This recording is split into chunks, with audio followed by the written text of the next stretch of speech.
আসসালামু আলাইকুম এভরিওয়ান, আশা করি সবাই ভালো আছেন।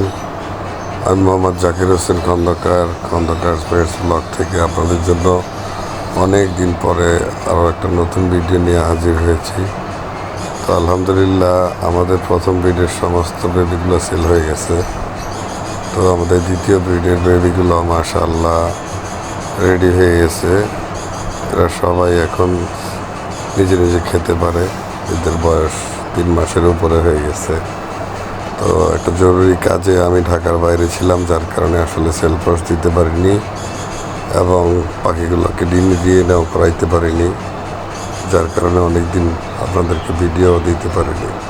তো আলহামদুলিল্লাহ লাভ বার্ডের বেবিগুলা এবং দেখতে পেতেছেন কোকাটেলের বেবিগুলা সবগুলোই মাশাআল্লাহ 3 মাসের উপরে বয়স এখন। সবগুলোই সুস্থ সবল এবং অ্যাক্টিভ। আমার নিজের খামারের পাখি, সবগুলোর পায়ে এরকম ক্লোজ রিং লাগানো আছে। তো আলহামদুলিল্লাহ আমরা সমস্ত পাখিগুলোকে কয়েকদিনের ভিতরেই সেল ফোর্স দিয়ে দেব ইনশাআল্লাহ। তো যারা যারা আমাদের চ্যানেলটাকে সাবস্ক্রাইব করেন নেই, দয়া করে সাবস্ক্রাইব করে নেবেন।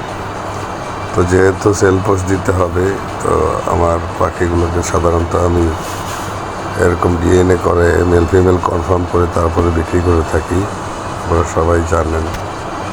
তো আলহামদুলিল্লাহ সেই উদ্দেশ্যে আজকে আমরা পাখিগুলোকে ডিএনএ করানোর জন্য খাঁচা থেকে বের করতেছি। তো দেখতে পাইতেছেন মাশাআল্লাহ সমস্ত পাখিগুলো ডিএনএ করানোর জন্য যে কার্যক্রম